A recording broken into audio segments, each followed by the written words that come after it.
Telugu Desam party ఏ విధంగా మనుగడ సాగించాలి, తెలుగుదేశం పార్టీ నాయకుల మన్నలు ఏ విధంగా పొందాలి, ప్రజలు ఏమైనా పర్వాలేదు అనేటువంటి ఉద్దేశంతో ఏకపక్షంగా వీళ్ళే వర్గ విభేదాలు సృష్టిస్తూ ఏదైనా ప్రభుత్వం మీద ప్రతిపక్షాలు విమర్శలు చేస్తే దానికి కూటమి నాయకులు సమాధానం రావట్లేదు, ప్రభుత్వం రావట్లేదు, తెలుగుదేశం పార్టీ నుంచి రావట్లేదు.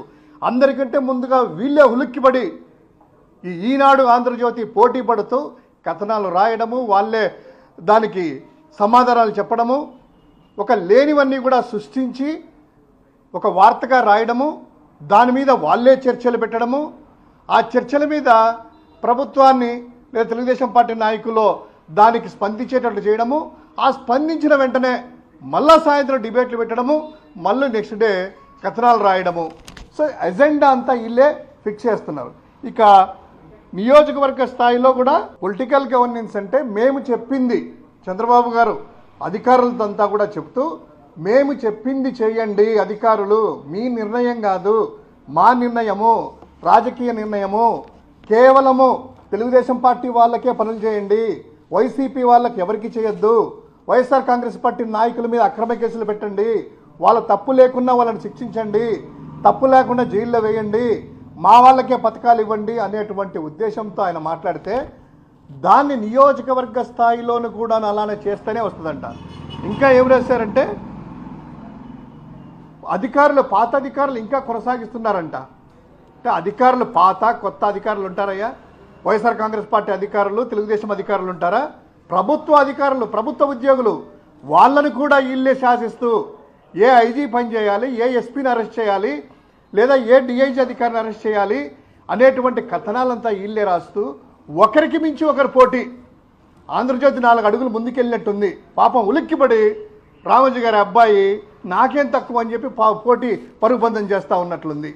అదేవిధంగా వీళ్ళు రాసేదంతా కూడా ఏంటంటే ఈవెన్ ఇంటర్వ్యూలు కూడా చూస్తూ ఉన్నాం. మొన్న ఏడాదైన సందర్భంగా వీళ్ళు ఇంటర్వ్యూలు చూస్తే ఆ పచ్చ ముఠా, పచ్చ మాఫియా, ఆ జర్నలిస్టులు అంటారో ఇంకోటి అంటారో కానీ వాళ్ళు అడిగే ప్రశ్నలు కానీ చూస్తే ఆ ఎలివేషన్ చూస్తే ఏంటంటే ఈయనే దేశోద్ధారకుడు, ఈయన లేకపోతే ప్రపంచం లేదు అన్నట్లు ఆ యొక్క ఇంటర్వ్యూల పొగడతలు.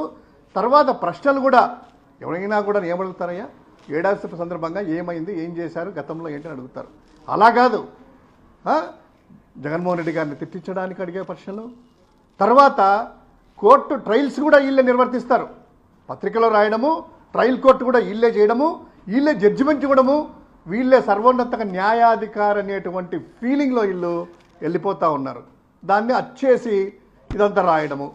తర్వాత ఆ ప్రశ్నలు ఏంటి, జగన్మోహన్ రెడ్డి గారు బెయిల్ మీద ఉన్నారు, ఇంకా ఏంటి అనేటువంటిది అడుగుతున్నారు.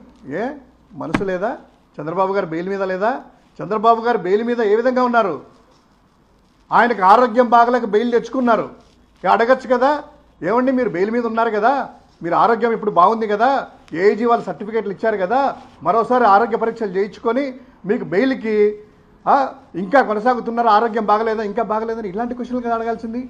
21 కేసుల్లో స్టే ఎందుకు ఇచ్చారండి, ఎందుకు తెచ్చుకున్నారు, మీరు ముఖ్యమంత్రిగా ఉన్నారు కదా అని ఇవి కదా. రావు అవన్నీ కూడా. ఎందుకంటే మనము తొత్తులం, అక్కడ తొత్తులము. జర్నలిజం అనేటువంటి పేరు పెట్టుకొని, పత్రికలు అనేటువంటి పేరు పెట్టుకొని ఈ విధంగా ప్రజా సమస్యల గురించి రాయము.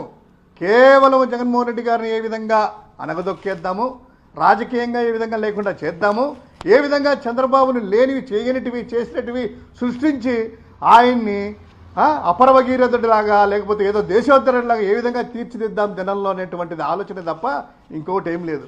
కాస్త పాపం ఆయన ఏ ఆత్మ పంపించిందో కిరణ్ గారికి ఈరోజు మరీ దారుణంగా ఆంధ్రజ్యోతికి మించి ప్రజల సమస్యలను పక్కన పెట్టి కార్యకర్తలకే చేయాలి, కార్యకర్తలు చేయవద్దు మనం రాము, ప్రజలకేం పట్టించుకోవాల్సిన అవసరం లేదు, పొలిటికల్ గవర్నెన్స్ ఇంప్లిమెంట్ చేయండి, మొత్తం అంతా కూడా నియోజకవర్గ స్థాయిలో, మండల స్థాయిలో, గ్రామ స్థాయిలో వైఎస్ఆర్ కాంగ్రెస్ పార్టీని అనగదొక్కండి, అప్పుడే మనం వస్తాము, లేకపోతే మనం చచ్చిన అధికారంలోకి రాము అని 1 ఇయర్లోనే ఉలిక్కి పడుతున్నట్టుంది ఈ యొక్క కిరణ్ గారు, పాపం రామోజీ గారి అబ్బాయి.